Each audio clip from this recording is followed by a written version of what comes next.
Ensangi zino kizibu okuyimirira ku kkubo n'otalaba pikipiki ezikozesa amasannyalaze oba battery ku kkubo nga zisaabaza abantu n'ebifuluusi eby'enjawulo. Pikipiki zino oyinza okugamba nti zitandise okusikizibwa ezikozesa amafuta mpola mpola era ng'okukyaka kwazo kwava ku bbeeyi y'amafuta eyali epaaluuse eyassa abantu ku bunkenke. Twogeddeko n'abavuzi ba pikipiki zino okwongera okutegeera ekyama ekizirimu.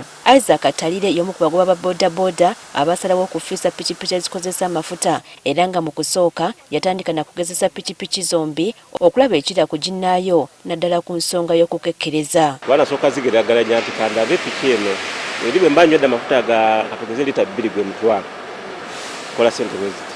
Ngenda okulaba ngeno ninyuka ne ssente nnyingi ng'ate ntaddemu kitono. Agamba nti okuva lwe yatandika okukozesa pikipiki ekika kino kati ssente azirabako. Then nina abaana bensomesa. Ngenda okujoyinga piki eno nga nina n'amabanja ku ssomero eyo. Nina wasinya 6, nina wasinya 5, naye na primary. Ne kati ssaawa zino teri amanja. Ono si yeyeka yenyumiriza mu kukozesa pikipiki eno ne Saddamu Nankenga pikipiki eno yakagivugira omwaka gumu. Agamba nti obweraliikirivu bw'amafuta bwaggwaawo anti ssente z'akozesa ntono nnyo kwezo z'afuna olunaku. Oyinza okukozesa 3,000 okufuna battery. Ogenda okukakana nkoze emitwalo 5.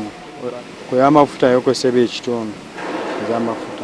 Agamba nti piki zino tezirina njawulo na piki ndala zonna nga mu kudduka ne mu kwetikka so nga mu kutaatira obutonde bw'ensi zeekansa anti tezirina wadde akawuuma kazirimu oba omukka oguzivaamu. Tambula bulungi nnyo towulira nti neekubagana oyite mu binnya sekabuzi oba obeera nga ali mu mmotoka. Olw'okubanga pikipiki eno ekozesa battery tubuuzizza engeri gye bagikolamu singa omuliro guggwako wakati mu lugendo. Ina app yaffe wano ku ssimu empya.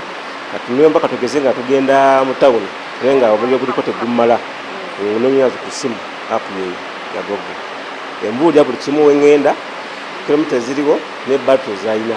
Marvin Semakula omu ku baddukanya kampuni eya Google Electric ekola pikipiki zino ne battery zaazo agamba nti bannayuganda bettanidde okugula pikipiki zino bw'ogeraageranya n'emyaka egizze giyita. Mparinga kuva mu mwaka gwa 2017 mpaka mu mwaka gwa 2024 tugenze okulaba nti abantu before baali tebamanyi kiki kigenda mu maaso naye right now tulina evidence. Agamba nti ku nsonga y'okukyusa battery nga ziweddeko omuliro bakasitoma baabwe babatendeka bulungi nga waliwo we balabira nti omuliro gukendedde okusobola okutuuka ku kifo we bakyusiza battery sinakindi okugimusanza waali.